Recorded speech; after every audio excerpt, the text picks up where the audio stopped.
Gue agak lupa tepatnya, mungkin sekitaran 5-6 tahun yang lalu pas awal-awal gue kenal mechanical keyboard. Pas ngeliat keyboard kayak gini nih rasanya nggak banget kayak keyboard warnet. Soalnya memang dulu pertama kali gue kenal mechanical keyboard itu dari brand gaming. Yang bikin mindset gue pada saat itu bahwa mechanical keyboard itu harus yang desainnya tuh gaming banget. Harus yang striking, harus yang bling-bling, harus yang heboh banget. Tapi beberapa tahun setelahnya gue coba untuk memahami kenapa orang-orang ternyata banyak yang suka juga dengan desain mechanical keyboard yang plain seperti ini.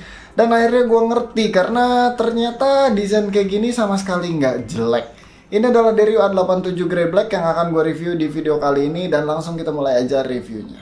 Untuk kelengkapannya kita bakalan dapat dus, manual book, wire key puller, beberapa Derio stiker, kabel USB Type-C yang belum sleeving tapi udah gold plate, satu unit keyboardnya. Oh ya, satu lagi, ada dust cover. Benda ini kelihatan sepele tapi sebenarnya berguna banget sih. Good job Derio. A87 merupakan salah satu lineup mechanical keyboard dari Derio yang menggunakan layout TKL alias 10 keyless. Membawa desain yang super duper kalem dan elegan dengan balutan frame plastik matte black yang cukup solid. Bahkan untuk brandnya sendiri disimpan di frame bagian samping, mungkin biar keyboard ini kelihatan totalitas dalam urusan clean design. Oh ya, frame plastiknya ini bisa dilepas karena hanya menggunakan sistem magnetic clip untuk menempel kepada frame utamanya. Dimana untuk frame utamanya menggunakan material aluminium metal gitu yang super duper solid. Dan ya, ketika frame plastiknya ini dilepas, keyboard ini jadi floating keys. Jujur gue suka banget dengan adanya frame plastik yang bisa dilepas kayak gini. Soalnya pas kita bosan dengan keyboard ya kita bisa ngecat frame-nya doang tanpa perlu bongkar keyboardnya. Untuk di bagian belakangnya ada 5 buah rubber feet dengan 2 teman anglet feet yang pastinya memiliki sudut kemiringan yang berbeda-beda. Belum sampai di situ, A87 memiliki kabel routing untuk merapikan kabel USB Type-C-nya dengan port yang berada di bagian tengah. Overall untuk desain dan build quality-nya ini sih juara. Pertama, gue suka banget sama desain kalem kayak gini. Dan yang kedua, build quality-nya ini sangat amat nggak malu-maluin. Nggak ada flex sama sekali, kerasa solid dan nggak ada kopong-kopong meskipun backcase-nya masih menggunakan plastik. Lanjut ke keycaps-nya yang mantep banget sih. Keycaps bawahnya ini menggunakan material PBT double shot tanpa secondary legend. Jadi benar-benar super duper clean. Dan yang pasti tidak menggunakan font yang aneh-aneh juga. Build quality keycapsnya udah pasti kerasa padat dan solid yang memberikan sensasi typing yang mantep banget. Kemudian untuk layoutnya juga menggunakan ukuran standar yaitu 1,25U untuk R1 kecuali spacebar dan arrow. Jadi jangan khawatir kalau kalian bosen dengan two-tone colorway keycap bawahnya ini karena kalian bakalan gampang banget nyari third party keycaps di pasaran untuk keyboard ini. Kalau gua ngeliat di dusnya, Derio A87 ini memiliki 4 varian switch yaitu red, blue, brown, dan black. Semuanya dari Cherry MX. Tapi gue dapet info dari Indonesia bahwa mereka katanya baru masukin yang Cherry MX Black doang untuk A87 Grey Black ini. Dan gue juga nggak sempet tanya, plus nggak tahu juga mereka bakalan masukin varian switch lainnya nggak untuk di A87 Black ini. So untuk sekarang ini udah pasti bahwa yang di tangan gue ini adalah varian Cherry MX Black. Langsung kita typing test aja deh ya.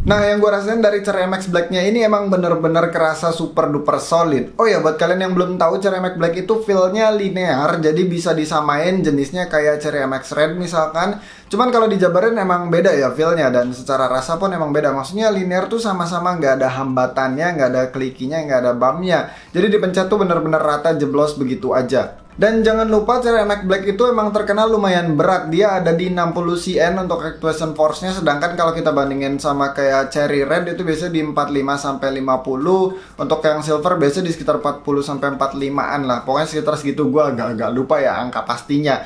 Yang jelas lebih ringan daripada Cherry Black. Jadi kerasa banget ini beratnya. Menurut gue ini recommended buat kalian yang suka typing bottoming out tapi pakai tenaga. Jadi agak gemes kalau ngetik di keyboard ya. Beda cerita kayak Cherry MX Silver yang menurut gue experience typingnya ketika bottoming out itu agak aneh. Soalnya nggak pakai tenaga tapi dia udah bottoming out gitu. Jadi ini lebih recommended yang suka gemes kalau ngetik tapi pengennya linear. Pokoknya perpaduan antara Cherry Black plus PBT keycaps yang solid dari A87 ini mantep banget sih, kerasa super duper solid. Bicara tentang fitur nggak bisa dibilang super duper lengkap juga sih, tapi bagi gua udah sangat amat cukup. Ada NG rollover, anti ghosting, Windows lock, game mode, dan makro. Bagi kalian pencinta RGB mungkin ini menjadi salah satu pertimbangan di mana 87 hanya memiliki single color backlight berwarna ice blue yang LED-nya itu switch mode. Namun kita tetap diberi beberapa opsi mode backlight yang dapat diakses on the fly melalui shortcut Fn plus F1 sampai F12.